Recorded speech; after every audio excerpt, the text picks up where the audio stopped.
Okay. Hello, everybody. Welcome to today's video podcast edition with Mario Nawfal. Mario Nawfal, right? I want to believe that's the right pronunciation of the name. All right. Mario is the founder and CEO of IBC. IBC stands for International Blockchain Consultants. And today we would be taking a critical look at blockchain funding and the pros and cons, how it's evolved, and how things are currently playing out in the space. So before we get started in that regard, I would like Mario to kindly introduce himself to us. Sure. So you're right, the founder and currently the CEO of IBC as well. I've also got other companies in the blockchain space. I'm a founder of a VC fund and I'm a partner at a law firm. So I'm pretty involved in the space, giving you a better idea of any questions you have from my perspective. I haven't seen things in the last couple of years, before the hype, throughout the hype, especially throughout the ICO hype, and then throughout the bear market and what's happening now as well. And more about me, if you go on my website, marionawfal.com. Nawfal is N for Nelly, A, W, F for Fred, A, L. You'll see my other companies because I've been in business well before crypto. That's great. That's great. Let's start off by asking, in what year was IBC founded, and what was the motivation for the establishment of IBC? That's a good question. So I believe in time. As an entrepreneur, if you've got entrepreneurs watching this, timing is paramount when you get into an industry. And I've always had that mentality, because even if you have a great product, a great team, if you launch your business at the wrong time, it's not going to succeed. So I always looked at timing before anything. If I launched IBC in mid-2018, I would not be where I am today in the crypto space. So first thing was timing. And I knew that the time was right to get into the blockchain space. I've been watching it for a while. Since 2015, 2016, I've been watching Bitcoin and the blockchain technology. But I got into 2017 because that's when I found the opportunity to be. I should have gotten in earlier, but I was too busy with my other companies. Why I started IBC as such? Well, I started IBC more of a way for me to learn about the industry. So I'm always learning. I'm very humble. I'm still learning today, and I'll continue learning in 100 years, in 50 years time. So I started IBC as a way to get into the space. I started connecting with people left, right, and center. I would wake up in the morning. I was in Slovenia, and mainly Slovenia and Germany at the time. I would wake up in the morning and I have calls scheduled from morning till night, non-stop. I'd be walking around the city center, call after call after call, asking questions, picking people's brains, building connections. And I did this for weeks for IBC to get to where it is today. And then the opportunities dragged us through the fundraising path and development and marketing with the ICO hype back in 2017, 2018. Okay, so basically the motivation for starting IBC was more or less to learn. To learn, exactly. To learn and to dip my toes in the industry. I knew there was potential. I did not expect such fast returns, such rapid growth. Scaling to 7 figures in less than 6 months is insane. And scaling, we were hiring one person a day at one stage. That's insane. So I did not expect that. But I did expect IBC to get a return for me in 5 to 10 years' time. Obviously, it was a lot faster than that. The crypto space can be quite funny. During the bull run, things move so fast. And during the bear runs, it's even slower than traditional industries. That if you are not determined, if you don't know the core reason why in the industry, you might despair. Anyway, so I agree. I agree. I think the bear market, in my opinion, I wouldn't even say slower than traditional industries. It was a traditional world. Like I would speak to other people that are in the space, people that got into business through crypto. It seems my internet connection is unstable. Can you hear me okay? I can hear you clearly. Perfect. So people got into the space. People throughout the bear market, they thought that this was really slow and no way it's going to last. For me, I'm like, this is reality. Now I've got other businesses. For me, this is what I'm used to. So I think the bull run was the anomaly, and the bear period was just business as usual for and a lot of successful companies that raised money back in the ICO hype. They were building their product throughout the bear market because business as usual. Even though you're not making 100x returns in a week, you're building a product. You have a team. That's the whole point of it. Amazon was not Amazon in a year's time. It took them decades to get to where they are today. Exactly. And but I mean, I want to believe that underlining the reason that, or another way of saying the reason for existence of IBC was the need to help blockchain enterprises raise money to be able to bring their dreams or mission into fruition, right? That's what it developed into. So we do a lot of development work, and had some pretty large development projects, but most of it is helping projects raise capital through the marketing and the connections to investors. And it grew to that level. And plus, with me launching a VC fund in 2018, that kind of expanded my network of investors, and the law firm all came together, and our focus has been for 2 years essentially helping businesses raise capital. So is this VC fund separate from IBC? Completely separate. I'm not even very involved in it, and it doesn't. For anyone reaching out to me, I get messages every day. It does not invest in startups. It's involved in traditional equities being tokenized. Okay. All right. Financial instruments being tokenized. That makes sense. So how many blockchain enterprises have you worked with thus far? And what's the cumulative amounts of money, amounts of funds you've been able to help them raise for their projects? So our projects have raised some in the millions, some in the tens of millions, and one in the hundreds of millions. So a lot of money raised by those projects. How many projects we've worked with? It was a lot. Now, I do want to point out one thing, though. Throughout 2018, and if anyone that's listened to my other interviews knows this, throughout 2018, I was not involved in IBC. That was a mistake of mine. For the first 6 months, until I was dragged in and brought in my other team members from my other companies to clean things up, and I was part of a scam, etc. So a lot of our projects then I was not involved in that raised a lot of capital. I can't take credit for it. But also throughout the bear market, we're still doing fundraising privately, connecting projects to VCs and funds. And now, of course, with the initial exchange offerings, we expect a lot more money to be raised. Okay. Now that you mentioned raising money privately, and considering that in the 2016-2017, because actually the ICO hype for that particular period started somewhere mid-2016. So 2016-2017, where there were more of public token sales and public ICOs, would you want to give a view of how the space has changed over the last 2 years in terms of the transitioning of the blockchain funding space with regards to ICOs? ICOs at a point had to move from public sales into more of private sales, and then into more of private institutional sales. And we got to a point where people were saying ICOs are dead. In your opinion, are ICOs dead? Oh, ICOs are not dead. What are ICOs? Just because they call them IEOs doesn't make them dead. ICOs is a utility token that will not work in the US, will not work in some jurisdictions that consider them securities, but it's still working in other jurisdictions that are either more lenient towards those tokens, or they don't have legal clarity yet. So people are trying this legal arbitrage. So ICOs are not dead. And when people say to me they're dead, even before ICOs were still raising millions. I don't consider that dead. Raising capital is not easy. So they're not dead. They just came back to reality. I don't think they're not the same as they were in 2018, and thankfully. The security tokens look like they're the next evolution, and everyone's waiting for security tokens. I've been saying it's going to take many years. You have a comment on that? You don't like them? Okay, so now let me see. So you mentioned that security tokens. I think prior to that, you talked about in 2018 where when ICOs were raising a lot of money, and then we had this issue of security tokens coming in.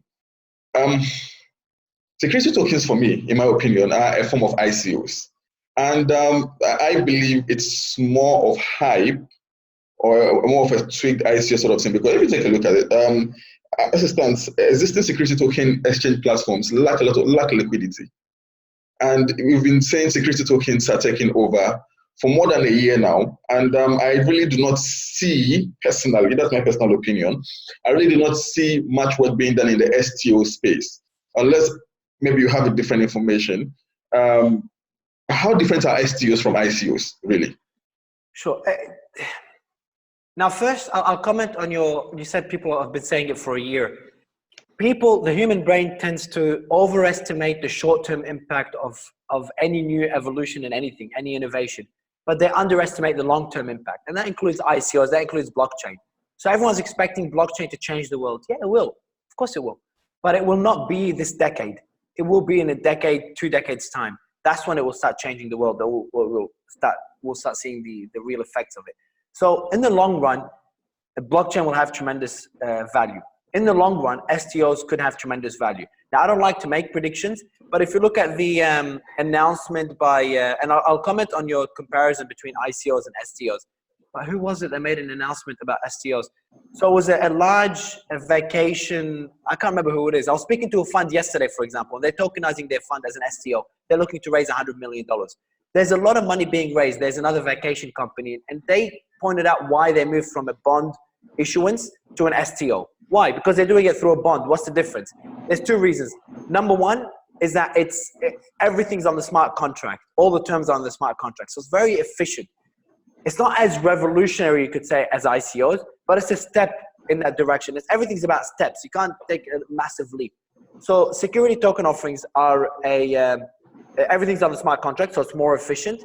And also it's immediately listed on an exchange. Now you might say, okay, well, ICOs are the same thing. They can go, or IEOs, they're immediately on an exchange. Yes, they are. And look, ICOs, STOs, it's the same thing when it comes to the concept of it. They're both a token raising money.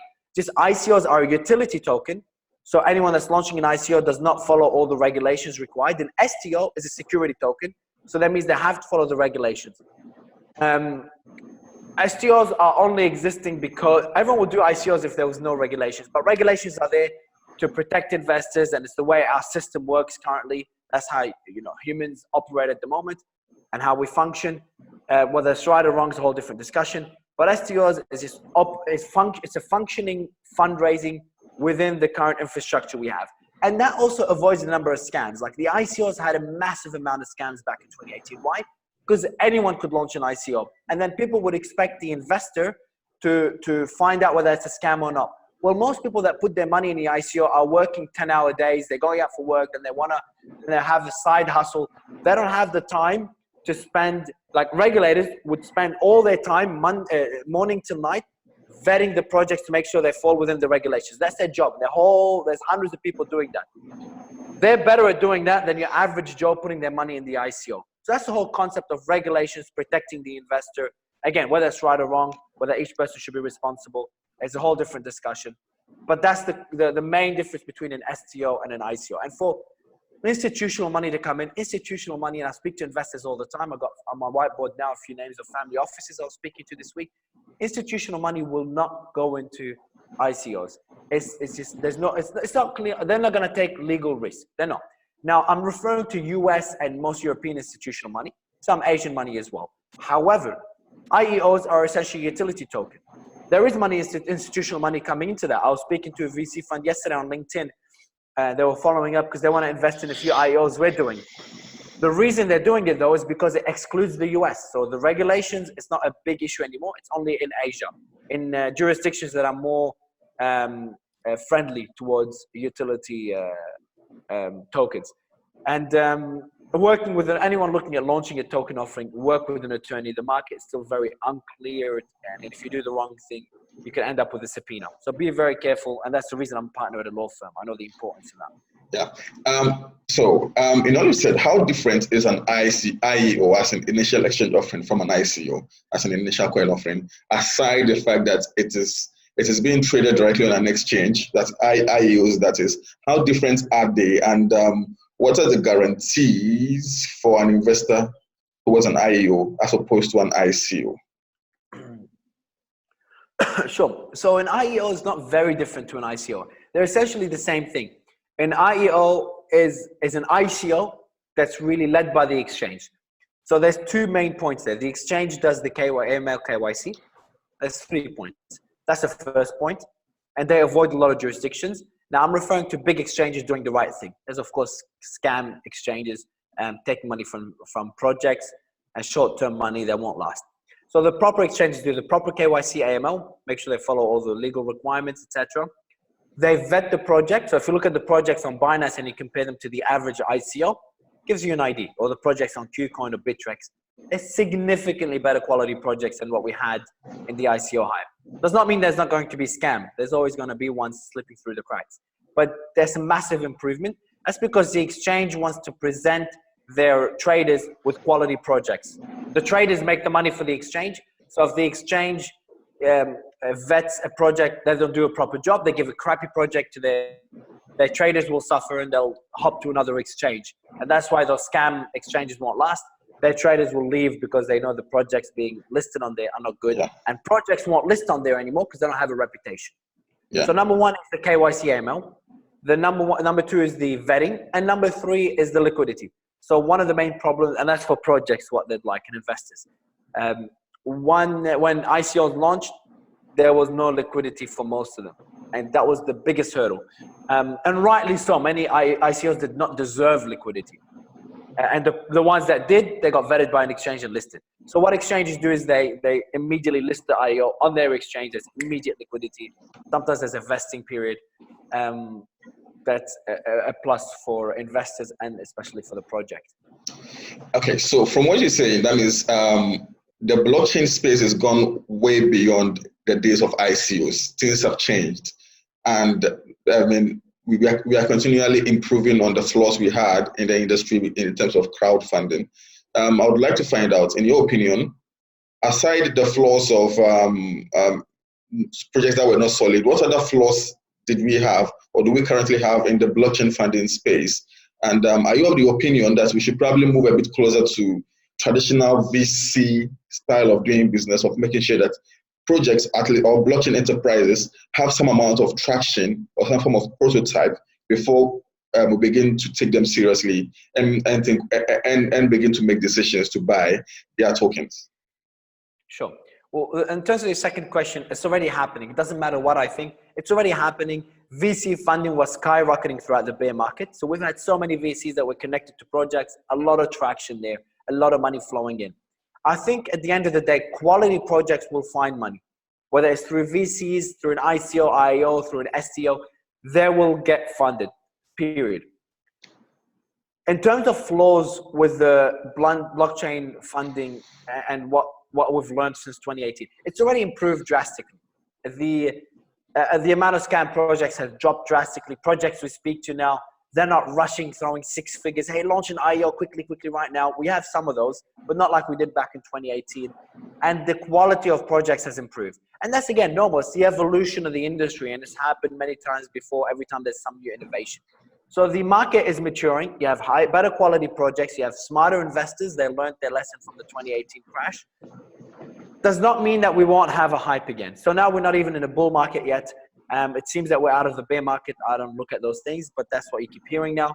That means, for me, I look at it because it demonstrates sentiment.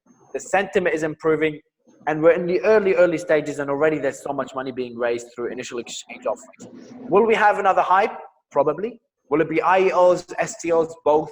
We don't know. When, etc., we don't know. All I know is that it will most likely be significantly better than ICOs. The regulations are clearer. They have a way to go. Investors are smarter, but they're still humans, so they still got many flaws. And projects have improved in quality, especially because regulators have gotten involved. And when you see subpoenas being thrown at all these ICOs that did the wrong thing, scams being put in jail, it makes projects think twice. Must every project be tokenized? I remember some months ago, I was in conversation with the CEO for Vegan Nation, which is another blockchain project trying to advocate for the need for the mission of veganism on the blockchain and the need for vegan foods to be bought. I mean, as in tokenizing vegan foods. And I was asking him, was there a need to have a specific token for a project? Can't projects of the same mission, of similar missions, share a similar token, share a similar blockchain, instead of every single blockchain project having its own token, thereby having the current situation we have where you go on CoinMarketCap and we have over 2,000 cryptocurrencies and tokens and digital assets? Do you think tokenization is a must for every blockchain project? First, the answer is obviously no. So you shouldn't tokenize to raise money or tokenize to launch an IEO. If you're tokenizing to raise money, regulations will catch up soon. It works at the moment in some jurisdictions. Let's talk about the US. You shouldn't tokenize to raise money because you're going to get screwed by the SEC. That's raising money. When you're raising money, there's regulations you need to follow. Only launch a token, only when you tokenize any aspect of your business, do it when there's actual value being created by tokenizing. It's really simple. Useless tokenizations, I think investors can see through that now. Now, that's number one. Number two is about the number of coins on crypto market, on coin market cap. I think, and who talks about it? Andreas talks about it, and Andreas Antonopoulos, and someone else as well. And I heard it a while ago. I say his last name correctly. I don't keep saying it wrong. Antonopoulos. Is it Andreas? Andreas. I know Andreas' second name is a bit long. Antonopoulos. Or something like that. I always forget it. Andreas is, so he said that, look, there's a few types of coins there. There's ones that are, you can even expand it to further. There's some that have, they're backed by some sort of value, whether it's, so I just got Andreas' full name over. It's spelled Antonopoulos or something. I don't know. Antonopoulos, yeah. I hope he forgives us. Yeah. I think I said it right earlier. So Antonopoulos. Yeah. Andreas talks about. There's different types of coins. There's ones that are backed by some sort of value behind it. There's some sort of purpose behind it, whether it's backed by an asset or backed by Filecoin has a coin that's being used on their platform to buy, I think it was storage space. That's not coin number one. Coin number two is, let's see if I remember correctly. There's ones that are backed. I forgot the three categorizations.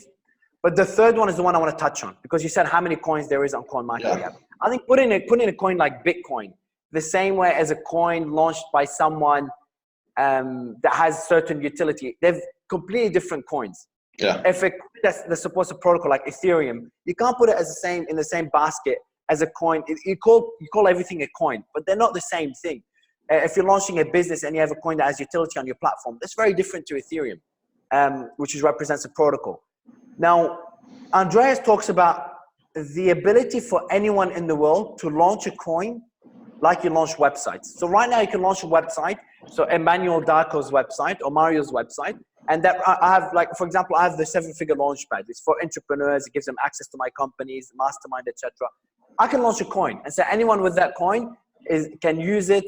That's the value of it, and they can use it on my platform. And the coin represents something. It represents my way of doing business. It represents my culture, my group of people. And then anyone can launch a token like they can launch a website to represent something, whether they want to represent human rights or whether it's someone in Libya using it to represent their political party.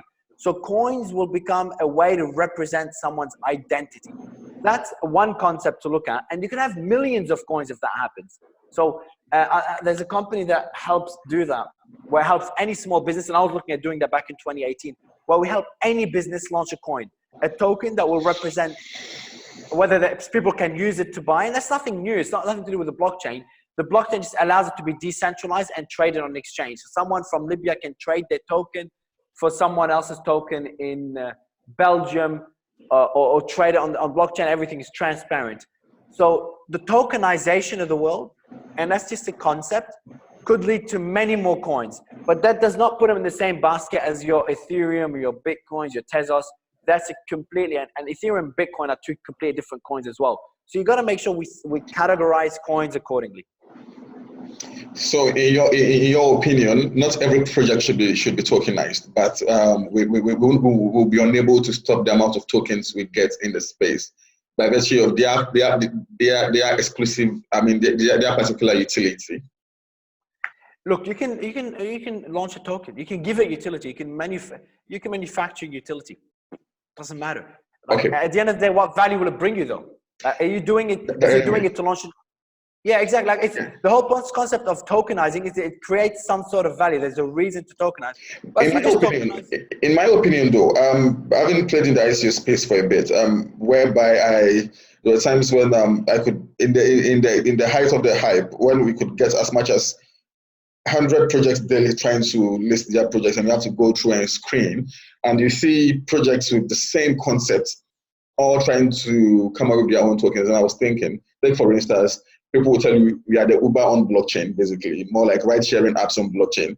How then can't all these projects come together under one umbrella, under one coin, and share and make use of this particular coin across their dApps, across their decentralized applications, such that at the end of the day, it all goes back into helping the blockchain economy, such that there's common utility for one particular token, and it is, how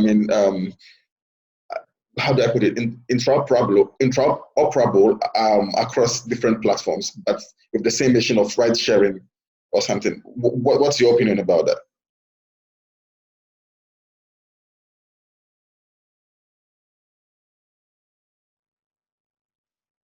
Hey man, can you hear me?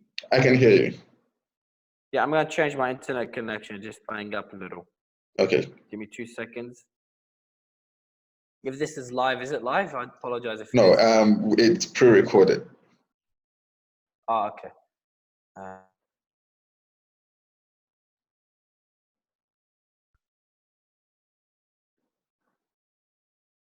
right, now I've changed. Can you still hear me? Yeah, I can hear you. Perfect. Now it's gonna be a lot better. So I heard you were it cut out when you were talking about the launching Uber on the blockchain. What was the question after that?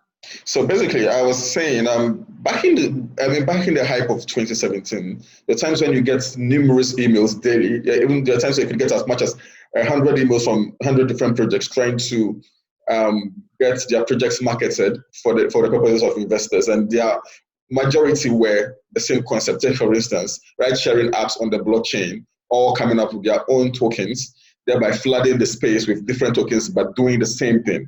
So in my opinion, there were times when I thought to myself that these projects were genuine projects, all right, but my concern back then was that why can't all these projects collaborate and make use of a single token for their project? For instance, we could say Lyft and Uber having a similar cryptocurrency that people could either use on the app for Lyft or Uber platform.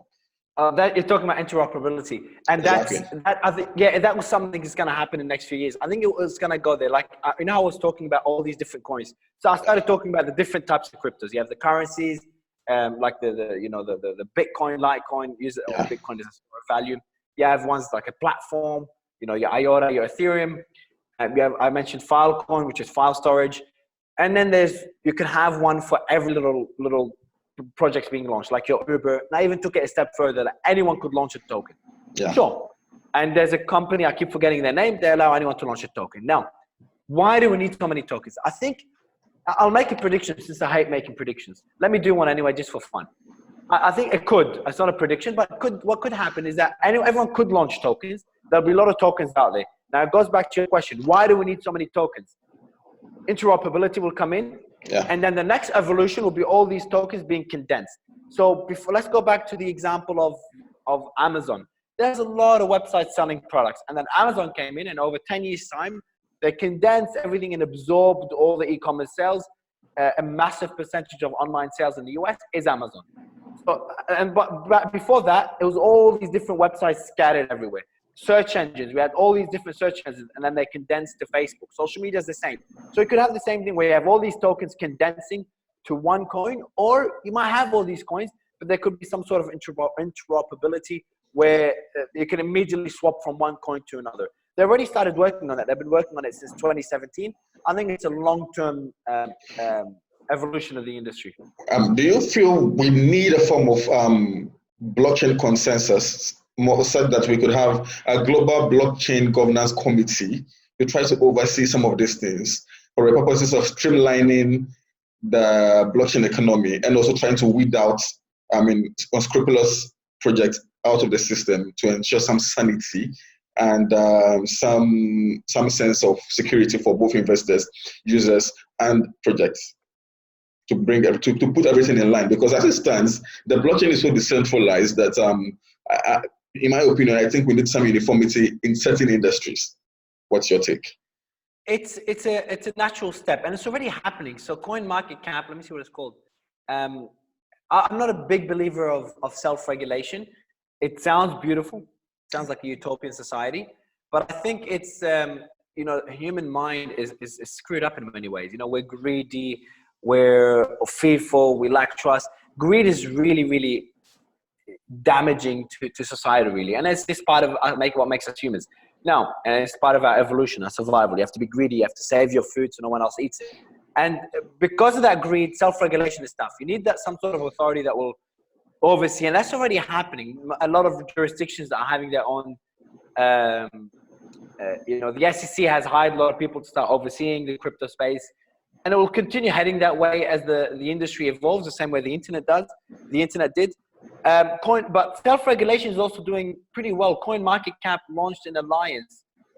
It's called like the Transparency Alliance or something. I can look up the name. And it's for exchanges, because you have a lot of exchanges that are faking their volume, how much volume they have trading. So what CoinMarketCap did is they launched the alliance, the CoinMarketCap. They call it DATA. I think the alliance, the data. Oh, there it is. Data Accountability and Transparency Alliance. And I made a video about it and I posted it on LinkedIn and YouTube, because I think it's a massive step in the right direction. It's going to launch in 2 days. It's going to go in effect in 3 days. That's awesome. All exchanges that don't fit into their requirements, they'll take them off CoinMarketCap. So what projects do now, they don't need to come to us to say, hey, which projects can we trust? We always give them answers for free because it's easy. They can just go on CoinMarketCap and have a look at them. Of course, there's always going to be some that will slip through the cracks, but they've gotten rid of hopefully they'll get rid of the majority of those exchanges that are faking their volumes or tricking projects and investors. Yeah. Unfortunately, I think we are fast approaching 30 minutes, which is the time allotted for the interview. But drawing closer to the end, if a blockchain project wants to work with IBC, what's the process, and what's the contact, what's the process, what are their obligations, what are your obligations, and what's the expected results from this form of partnership? Sure, it depends what they're looking for. So if it's a project that has enough money to go down the fundraising path, look, it all depends on how much money they're looking to raise. So just jump on ibcgroup.io or go on my website, marionawfal.com, and reach out to me directly. And I'll connect you to someone from the team, see how we can help. But that's essentially what we do, is helping projects raise money. Any way we can bring value, happy to. But more importantly, you've seen my videos. I'm enjoying now just posting a video a day. Some of them are about entrepreneurship, but others are about the crypto space. And I'm enjoying it. It's bringing more transparency. Actually, CoinDesk was interviewing me, and I gave them a lot of insight into the IEO space. And they published a piece. They kept my information confidential. I've asked them to do that.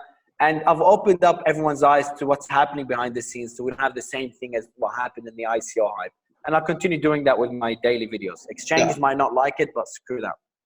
Personally, I think the space is going to change, and it's for the better. I mean, we were all novices at some point in time during this industry, and over the period, I mean, nobody can keep a good man down. Over the period, when the good ones would remain, bear markets or bull markets will be there, and we would grow, and we would see some improvements in the space with the shaft being thrown out of the system.